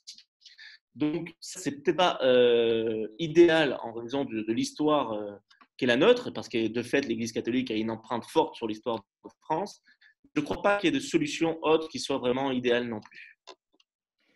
Nicolas, si nous avons des problèmes d'Internet à un quelconque moment, n'hésitez pas à couper la vidéo et à ne laisser que votre micro. Ça ne sera pas un problème. Donc, a priori, on continue. Ce que je propose, c'est peut-être… Est-ce que Marilyn a encore une question avant qu'on passe à Arnaud Plaisance?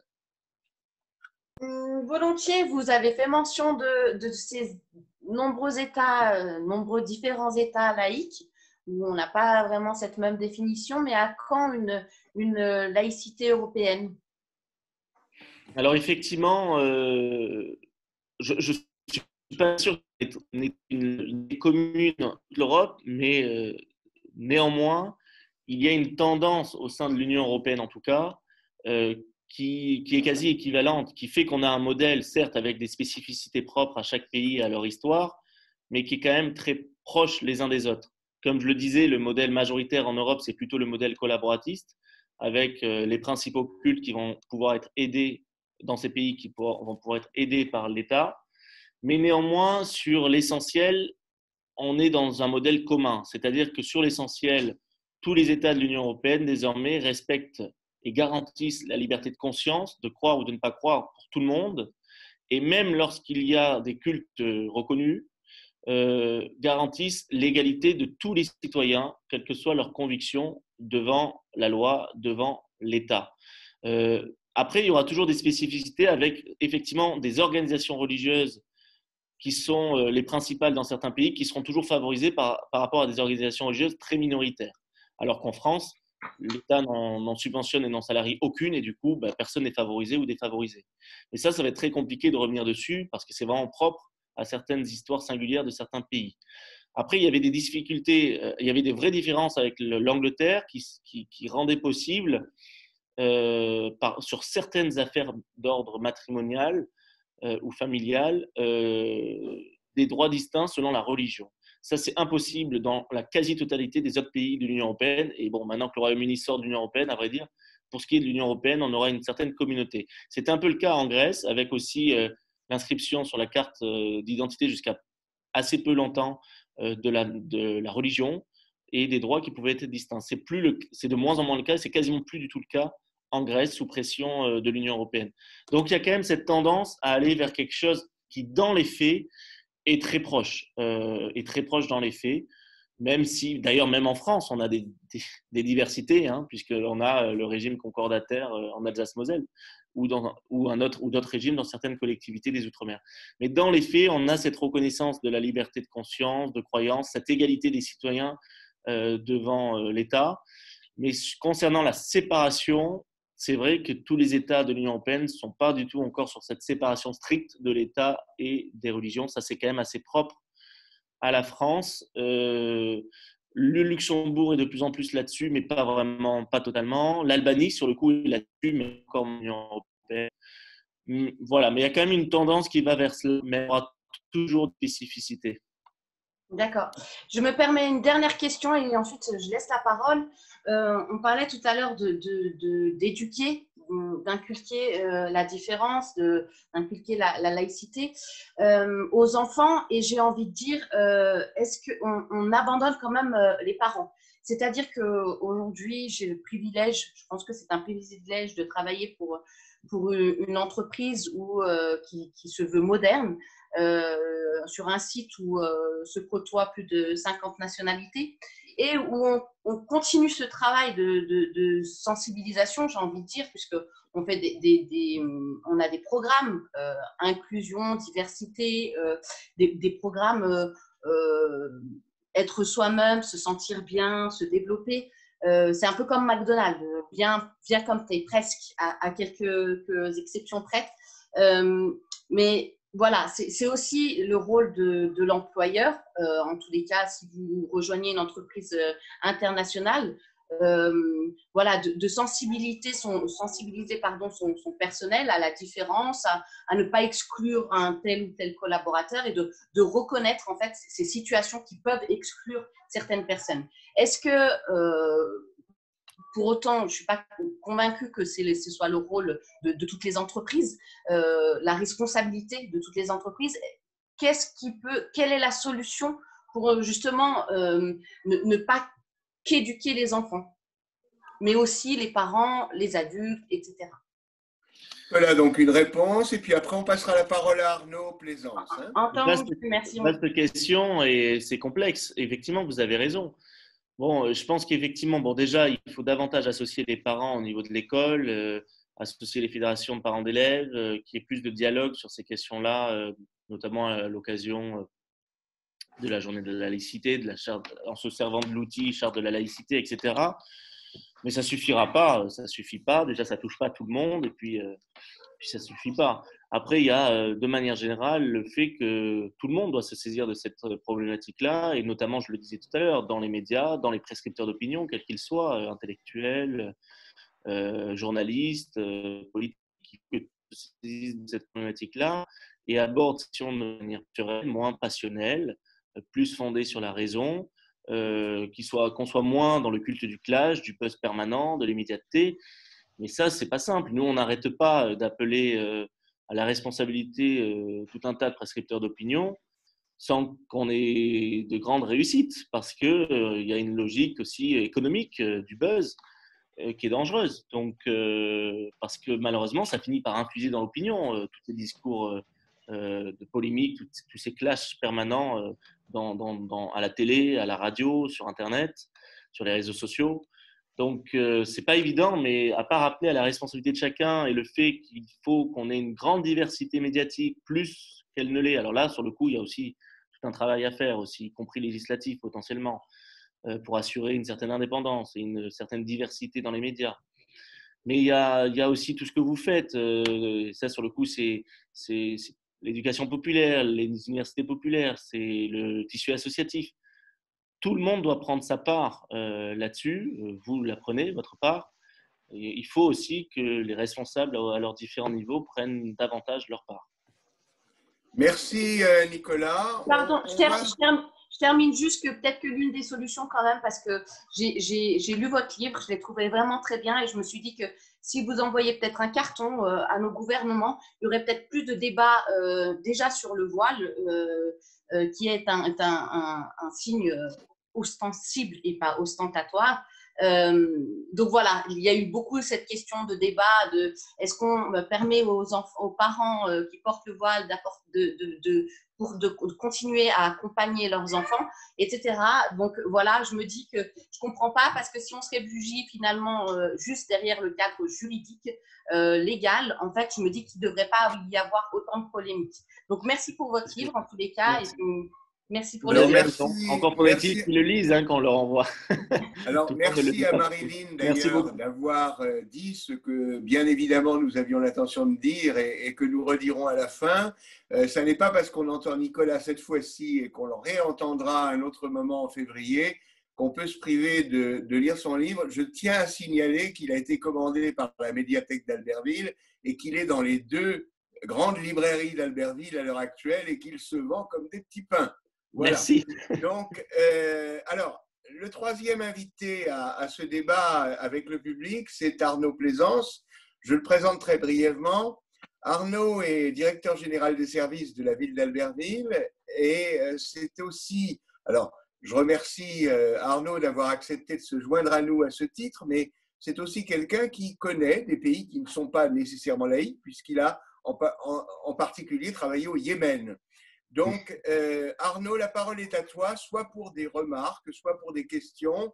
On sait que tu as, comme tous les fonctionnaires territoriaux, un devoir de réserve. Donc, tu dis ce que tu veux, comme tu veux. Voilà. Très bien, merci Eric et merci Monsieur Cadenne pour votre intervention. Effectivement, je ne m'exprimerai évidemment pas sur la situation albertvilloise, mais j'ai écouté avec beaucoup d'intérêt les interventions précédentes. Le mot qui me venait en vous écoutant, en réalité, c'est un mot un peu pessimiste, en fait, parce que j'ai l'impression que la situation est inextricable, en réalité.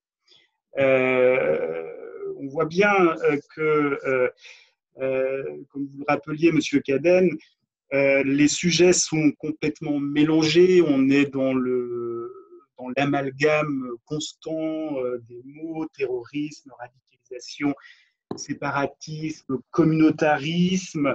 Déjà sur un plan sémantique, en réalité, on n'arrive pas à séparer clairement les choses. On voit bien également que lorsqu'on commence à essayer de réfléchir à des solutions, là aussi, on est face à des situations compliquées. Le droit est une solution, mais on voit bien que le droit ne fait pas tout. D'ailleurs, j'ai noté, là je disais, l'avis du Conseil d'État sur le projet de loi confortant le respect par tous des principes de la République, avec l'évolution du nom de ce projet de loi qui, au départ, s'appelait « Confortant les principes républicains ». Donc on voit rien que là que du point de vue du droit, les mots sont importants, mais on a du mal à les trouver. Le Conseil d'État le dit clairement, je lis juste ce qu'il note notamment. Le Conseil d'État relève que l'exposé des motifs du projet de loi ne comporte pas d'exposé du contexte dans lequel le texte intervient, celui de tensions observées dans la société française et susceptible de menacer l'unité de la nation, pourtant rappelé à plusieurs reprises par les plus hautes autorités de l'État et auquel le projet de loi ambitionne d'apporter un ensemble de réponses. Et le Conseil d'État poursuit en disant « Il en résulte un décalage parfois important entre l'objet des mesures et la compréhension de leur justification. » Donc, le droit, certes, mais bon, pas n'importe comment. Et puis, on comprend aussi que le droit ne peut pas tout et que, comme vous l'avez bien rappelé, il faut mobiliser tous les autres outils de politique publique et que, bien évidemment, derrière tout ça, la question sociale est évidemment centrale. Donc, les mots sont mélangés, les outils d'action sont complexes à manier. Les conditions même du débat semblent aujourd'hui compromises. Vous évoquiez que, certes, il n'y a jamais eu une seule conception de la laïcité, mais aujourd'hui, on est frappé par la violence du débat, qui s'apparente à une lutte sans merci, en fait, avec des invectives, soit des accusations de complaisance, ou au contraire de radicalisation, mais les conditions même du débat aujourd'hui, il y avait un bon papier dans Le Monde, je trouve, récemment, qui évoquait cette question en titrant, j'ai perdu le titre, mais enfin qui montrait bien que finalement les tenants d'une conception très offensive de la laïcité, finalement, tenaient en ce moment le haut du pavé. Et du coup, nous, sur le terrain, on a besoin de tout, sauf de cette violence du débat.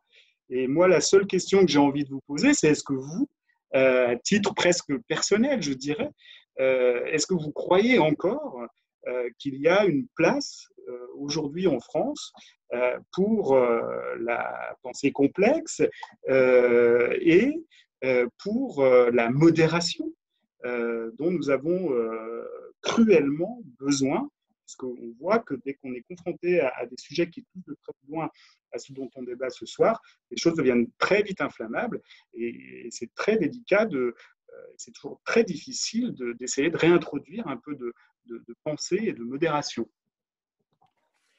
Merci Arnaud pour ton propos. Je pense qu'on va laisser Nicolas répondre. Ensuite, on ouvrira le dialogue avec les autres personnes qui sont présentes dans l'assistance. Bon, sachez qu'il y aura d'autres occasions d'ailleurs d'échanger avec Nicolas Cadenne et que donc ça ne sera qu'une partie du propos parce qu'on s'est promis qu'on finirait aux alentours de 20h20. Donc, sachez-le, vous serez forcément frustrés à la fin. Nicolas, vous pouvez répondre à Arnaud ? Oui, bien sûr. Merci pour cette intervention très riche et juste, je pense, parce que je la partage tellement. Alors, est-ce que je suis positif ou pas? Je ne sais pas. Optimiste ou pas? Je ne sais pas. C'est vrai que la période ne nous incite pas à l'optimisme. Et vous n'avez pas été épargné. Et je n'ai pas été épargné, en effet, personnellement, puisque ça fait 7 ans et demi que je suis à ce poste. Notre mandat se termine en avril prochain. Il y a eu plusieurs vagues de contestation. Il y a des polémiques fortes, violentes, vives sur la laïcité. La dernière a été très vive, cet été aussi, où j'ai été violemment attaqué sous le prétexte absurde de la naissance de ma deuxième fille. Donc, comme quoi, sur les réseaux sociaux, maintenant, ça se déchaîne très vite sous n'importe quel prétexte, même quand il est joyeux. Et preuve, en effet, que ce débat est extrêmement tendu. Donc, effectivement, ça ne me rend pas très optimiste. Mais c'est la période qui veut cela. Effectivement, les tensions, on les sent dans tous les sujets, dans tous les domaines, pas seulement sur le sujet de la laïcité. On constate des replis, des crispations fortes sur tout un tas de sujets de société. Les gens sont sans doute pas au top de leur forme, si je puis dire.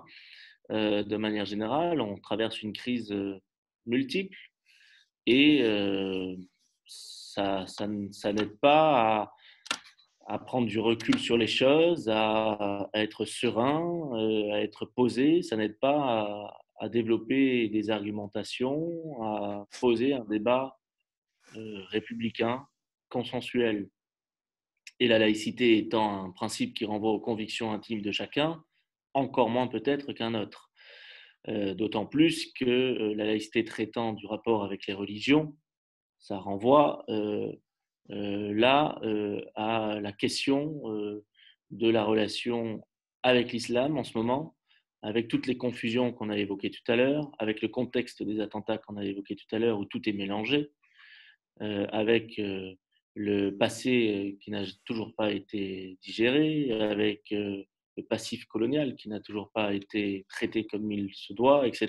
Donc, on touche à un inconscient en plus qui fait que c'est compliqué, vraiment compliqué de traiter de ces questions tranquillement, sereinement. Mais bon, il faut toujours se souvenir Briand, Aristide Briand qui a réussi à faire adopter une loi formidable dans un contexte extrêmement tendu, qu'on a oublié aujourd'hui, mais qui était tout autant, et même je pense beaucoup plus tendu qu'aujourd'hui. Et il disait sans arrêt, gardez votre sang-froid et n'ayez pas peur de vous faire taxer de modéré. Donc moi, ça m'importe peu que l'on me taxe de modéré. C'est pas grave, je pense qu'il faut rester sur un équilibre. Il ne faut surtout pas effectivement céder aux surenchères et chercher constamment la polémique ou le buzz par des solutions simplistes mais qui ne sont pas opérantes, qui ne sont pas efficaces. Mais après, encore faut-il convaincre le plus grand nombre. Ça, c'est vrai que ce n'est pas évident. Et aujourd'hui, on a trop souvent des responsables de premier plan qui cèdent comment dirais-je, aux huées fanatiques, comme disait Jaurès, qui applaudissent deux mains et qui donnent écho aux huées fanatiques, comme il disait, au lieu d'au contraire avoir le courage de s'y opposer. Parce que le vrai courage, ce n'est pas de dire que tout va mal et du coup d'y répondre par des réponses simplistes. Le courage, c'est de comprendre ce qui ne va pas et de s'attaquer aux causes des maux. MAUX. Et c'est vrai que beaucoup ne sont pas très courageux aujourd'hui. On est plutôt dans un spectacle de lâche. Et ça, c'est un vrai souci, c'est une vraie inquiétude. Après, il y a quand même un aspect positif, c'est que toutes ces polémiques que nous, on a subies au premier plan, on ne les retrouve jamais sur le terrain. En réalité, et c'est une inquiétude et en même temps, c'est un aspect positif, en même temps, c'est une inquiétude parce que en fait, il y a un gap entre la réalité de terrain, ce que veulent les acteurs de terrain, ce qu'attendent les acteurs de terrain, et la réalité médiatique ou des réseaux sociaux. Là où c'est une inquiétude, c'est que beaucoup de responsables font de la politique ou décident en ayant les yeux braqués sur les réseaux sociaux ou sur les chaînes d'infos en continu. Or, ce n'est pas la réalité. Ce n'est pas la réalité. Et ça, c'est dommage. Moi, je me déplace tout le temps. On est la moitié de la semaine, Jean-Louis Bianco, moi-même, sur le terrain. J'ai été partout, comme je vous disais. Et bon, là, en ce moment, on est plus par visio. Mais je vois bien que ce que attendent les acteurs de terrain, c'est des solutions et que ces acteurs de terrain ne sont pas du tout dans l'hystérie, ne sont pas du tout, vous l'avez dit vous-même, on n'a pas besoin sur le terrain de cette hystérie, de cette folie-là, de polémistes. Ce n'est pas ça qui est attendu et ça ne fonctionne pas. Donc, ce qui est positif, c'est que sur le terrain, les praticiens de la laïcité ne sont pas du tout dans cette hystérie et cherchent des solutions de bon sens et ne cèdent pas aux surenchères. Ce qui est un peu négatif, en effet, c'est qu'au niveau des responsabilités à tout niveau, d'ailleurs, pas que politique, les gens sont peut-être un peu trop braqués sur des micro-milieux qui n'ont rien à voir avec la réalité. Donc, on a besoin aussi que les voix des acteurs de terrain tels que les vôtres soient davantage entendues au plus haut niveau, tout le temps. Il faut que l'éducation populaire, notamment, se fasse davantage entendre qu'elle ne se fait entendre aujourd'hui. Aujourd'hui, on a des prescripteurs d'opinion qui vont être davantage écoutés parce qu'elles vont avoir, comme on dit, 100 000 ou 50 000 followers sur les réseaux sociaux, alors qu'ils ne sont jamais sur le terrain. Ça n'a aucun sens. Et ça n'a aucun sens. Donc, je vous propose, Nicolas, si vous le voulez bien, d'abord, ça va vous reposer la voix vous-même un peu, parce qu'on sait que c'est vendredi soir et que vous avez déjà énormément eu d'interventions, mais on va laisser un petit peu la parole au terrain. Oui, pardon. Bien Alors, sûr. on s'est limité, hein, tout simplement parce que c'est vendredi soir pour tout le monde, et je crois que nous pouvons apprécier grandement qu'un certain nombre de gens nous aient suivis jusqu'à cette heure vendredi soir. Alors, ceux qui souhaitent intervenir interviennent de façon courte, hein, ça serait bien. Et peut-être qu'on va donner la parole à différentes personnes et que Nicolas pourra tout simplement éventuellement conclure ensuite en prenant appui sur le propos des uns et des autres. Qui parmi vous souhaite intervenir? Normalement, je verrai votre main levée, mais vous pouvez aussi tout simplement désamorcer votre micro du moment qu'ensuite vous ne gardez pas la parole trop longtemps. Je ne vous vois pas tous, donc n'hésitez pas à le faire. Oui, je veux bien poser une question, Frédéric. Oui, Frédéric Pachal, vas-y, Voilà. tu peux y aller. Et donc, question courte avant d'autres. Bonsoir, Monsieur Cadenne. Merci pour votre présentation. Je partage 100% de ce que vous dites. Vous avez même rappelé à la fin que dans votre dernier propos que la France en fait était un pays qui n'assumait pas son immigration. Et ça, je suis entièrement d'accord avec ça. Ce que je voulais dire, c'est que le droit, effectivement, il y a peu de discrimination en France sur le plan du droit, en fait, comme dans d'autres pays. Hein, je prendrai l'exemple des Noirs aux États-Unis, mais dans les faits, en fait, l'égalité n'est pas réelle. Donc, si on reste basé sur le droit ou sur l'État, je dirais de manière générale, si on attend trop de l'État, on n'y arrivera pas. Et d'ailleurs, on voit qu'on n'y arrive pas. Faire monter l'éducation populaire jusqu'aux bureaucrates, énarques, etc. Je n'ai rien contre eux particulièrement, mais c'est très difficile. Donc, est-ce que ça passerait pas aussi par peut-être une refonte du système complètement et une nouvelle république qui soit beaucoup moins verticale? Peut-être. Merci. Peut-être en effet, en tous les cas, vous avez raison, il faut que, comme on dit souvent, d'ailleurs c'était un des discours, je crois que le président de la République avait appelé son discours comme ça, mais maintenant il faut que ça soit traduit, il faut une République en acte. Il faut une République en acte. Et effectivement, tel n'est pas le cas. Ça reprend encore ce que disait tout à l'heure Éric Rousseau avec la citation de Jaurès, la République est laïque et sociale, elle ne restera laïque que si elle s'est restée sociale, au grand sens du terme. Si sur le terrain, en effet, à tout point de vue, il y a une égalité réelle, il y a une liberté effective, il y a une fraternité également de fait. Ce n'est pas le cas. Donc, il faut peut-être changer la République pour renforcer certains échelons et la base, mais aussi peut-être renforcer certaines sanctions contre les discriminations, mais aussi s'assurer que les plaintes aboutissent, à s'assurer que tous ceux qui sont victimes de discrimination puissent porter plainte.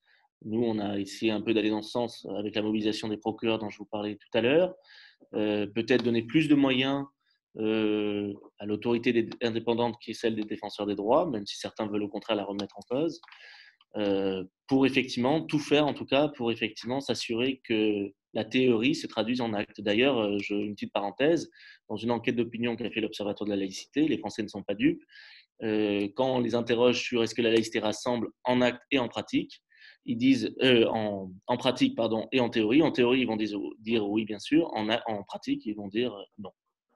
Et ça, c'est un aveu d'échec, effectivement. Merci Nicolas. D'autres interventions? Alors ne vous privez pas, je ne vous vois pas tous, donc le premier qui décroche son micro peut prendre la parole. Hein. Oui, bonsoir Jean-François Brugnon. Vous avez parlé tout à l'heure de plusieurs fois. Jean-François, tu veux te présenter? Tu veux te présenter brièvement? Alors Jean-François Brugnon, j'ai en charge l'éducation, la formation et l'emploi à la mairie d'Albertville. Vous avez parlé plusieurs fois de tolérance et j'ai bien aimé quand vous avez expliqué que ce n'était pas assez, qu'il fallait évoquer le respect. Et puis vous avez dit qu'il fallait construire ensemble un avenir commun. En quelques mots, cet avenir commun, comment vous le définiriez? Je dirais que c'est un avenir qui prendrait en compte toute notre diversité en faisant une richesse, une force, en tirant justement profit, au bon sens du terme, de tous les apports de cette diversité, de ces cultures, et qui, en revanche, s'appuie sur des valeurs qui sont universelles quelque part et qui sont communes, qui sont, pour faire simple, celles inscrites dans la Déclaration des droits de l'homme et du citoyen et que l'on peut toutes et tous, pleinement partager et qui sont, si je puis dire, le socle de l'identité française, même si bien sûr elles peuvent être reprises partout dans le monde. Les révolutionnaires, lorsqu'ils ont écrit cette déclaration et qu'ils voulaient diffuser les idées de la révolution partout, disait que d'où que l'on venait, quelles que soient ses conditions, ses convictions et ses horizons géographiques, on était français dès lors qu'on partageait ces valeurs. Et c'est effectivement ce socle sur lequel on doit se baser pour construire cet avenir ensemble. Merci beaucoup. Une ou deux autres interventions comme vous le souhaitez, puis quand même on finira par se quitter gentiment, d'autant plus qu'on se retrouvera à un autre moment, dans un autre mode, puisque le service de Nicolas nous l'a confirmé et nous nous en réjouissons. Vous avez À toi, parlé, Ambroise. J'en profite pour présenter Cadel, Ambroise, qui est notre trésorier de l'Université populaire. Merci pour votre intervention, Monsieur Cadden. Vous avez insisté sur l'école. Bon, d'où moi je parle avec mes convictions. Est-ce que, bon, l'école qui veut bâtir des citoyens ou construire en tout cas des citoyens éclairés, pourquoi est-ce que l'école n'enseignerait pas, pour prendre cet exemple-là, l'évolutionnisme et le créationnisme? Pourquoi est-ce qu'on ne mettrait pas ces deux notions devant les élèves, puisqu'on veut faire des citoyens éclairés pour qu'eux-mêmes puissent faire leur idée sur la chose et essayer de choisir, alors que l'école, à l'heure où on se parle, ne privilégie que l'évolutionnisme. Parce que, alors, l'école, elle est là, elle doit distinguer le savoir et les croyances. Donc, à l'école, on ne va traiter que du savoir, puisqu'on n'a pas à traiter des croyances qui relèvent de l'intime et des convictions personnelles de chacun. L'école ne peut, parce qu'elle est laïque justement et publique, elle ne peut parler que de ce que l'on sait scientifiquement. Et donc, elle va évoquer les faits religieux et elle peut même évoquer le créationnisme, mais comme étant une croyance au sein d'un courant de pensée, d'un courant religieux. Ça, elle peut l'évoquer ainsi, mais elle ne pourra pas le juger, elle ne pourra pas plus en faire de développement. En revanche, elle pourra largement développer l'évolutionnisme, qui est une notion qui est largement documentée scientifiquement et qui relève du savoir, ce qui donc relève du champ de l'école. C'est un excellent sujet que nous retenons. On a commencé à le traiter, la différence entre savoir, croyance et opinion, mais on continuera avec des gens comme Nicolas Cadden et avec tous les gens qui sont présents ce soir. Une dernière intervention avant qu'on puisse remercier chacun et puis profiter de ce vendredi soir délicieux, qu'il soit en Rhône-Alpes ou en Occitanie, n'est-ce pas Nicolas? Tout à fait. Alors, dernière intervention. Ah, le micro est débranché. Bonsoir, je veux bien en poser une. Vas-y, Laurent Graziano, qui est également un unifopiste distingué, chargé des jeunes publics. Simplement, très rapidement, quelle est votre opinion sur le fait symboliquement de présenter cette loi, ex-loi sur le séparatisme le 9 décembre? Quand on a dit tout à l'heure que la laïcité ne devait pas être adjectivée, est-ce qu'il ne faut pas y voir là justement plutôt la nouvelle laïcité plutôt que la laïcité dite historique, puisque la loi de 1905, on a tendance à l'appeler maintenant, elle a renvoyé à la laïcité historique. Et puis une autre chose par rapport à la laïcité, on est souvent sur l'histoire du droit, on parle notamment des signes religieux, on en a eu pas mal entre le burkini et souvent bien malheureusement, c'est vrai que c'est toujours cette religion musulmane qui se retrouve au-dessus, au devant de la scène, mais est-ce qu'on ne préjuge pas trop souvent concernant le libre arbitre? Est-ce qu'on ne s'autorise pas un peu trop, justement en France, à préjuger justement du fait que des personnes ne sont pas dans l'exercice de leur libre arbitre ou pas sur ces situations-là? Oui, effectivement, et là-dessus, c'est souvent d'ailleurs une contradiction avec ce que doit être la laïcité. Vous avez beaucoup de partisans de la laïcité, mais qu'ils disent ne pas adjectiver, mais qui en réalité, factuellement, est une laïcité que l'on peut qualifier de soit gallicane, soit restrictive, soit raide, enfin, soit laïciste, comme si on reprend le terme sociologique. Qui effectivement, en réalité, vont très régulièrement interpréter les pratiques et les signes religieux. Or, lorsqu'on est dans une approche laïque, lorsqu'on représente par exemple l'État laïque, mais même lorsqu'on est dans une approche laïque, on n'a pas à interpréter les pratiques et les signes religieux. Ça ne concerne pas l'État laïque. On n'a pas à se lancer dans un débat théologique et à affirmer telle ou telle interprétation et explication de tel ou tel signe convictionnel ou religieux. Parce qu'en fait, l'État laïque, la seule chose qu'il doit vérifier, c'est si il n'y a pas de contraintes et si ça ne trouble pas l'ordre public. Voilà. Et si ce n'est pas imposé et si ça ne trouble pas l'ordre public. Ça, en revanche, s'il constate qu'il y a contrainte ou trouble à l'ordre public, il faut agir, il faut sanctionner. Mais si tel n'est pas le cas, il n'a pas à rentrer dans ces interprétations. Il faut qu'il reste sur une approche parfaitement objective. Et après, et en plus, si on parle du voile, les interprétations que l'on entend sont réductrices parce qu'en réalité, il suffirait de lire tout un tas d'études sociologiques faites là-dessus avec les premières concernées pour se rendre compte que le port du voile est polysémique, que les raisons de le porter sont multiples, sont très nombreuses et qu'elles ne relèvent pas toujours d'une pression, même si ça peut être le cas aussi des fois, mais que c'est loin d'être toujours le cas et que ça ne signifie pas toujours une infériorisation ou que sais-je encore. La présidente de Singapour porte le voile, la secrétaire générale adjointe de l'ONU porte le voile, Malala porte le voile. Bon, il y a plein d'exemples qui montrent que c'est beaucoup plus complexe que certains ne veulent le dire. Donc effectivement, dans une approche laïque, on n'a pas à interpréter les signes. Chacun peut en penser ce qu'il veut. Moi, j'en pense ce que je veux, etc. Mais dès lors que là où l'État doit intervenir, voilà, c'est s'il y a contrainte et s'il y a trouble à l'ordre public. Après, le reste, c'est de l'ordre de… Voilà. Et ensuite, concernant la loi actuelle, écoutez, à ce stade et suite à l'avis du Conseil d'État, je vous dirais que c'est une loi qui ne trouble pas, qui ne remet pas en cause l'équilibre de la loi de 1905. Mais j'ai de vraies inquiétudes pour le débat parlementaire. Donc, il faudra être extrêmement vigilant quant aux amendements qui vont forcément être déposés et quant à leur adoption ou leur rejet, en espérant en effet que le débat parlementaire n'aboutisse pas à briser l'équilibre excellemment précieux de la loi de 1905.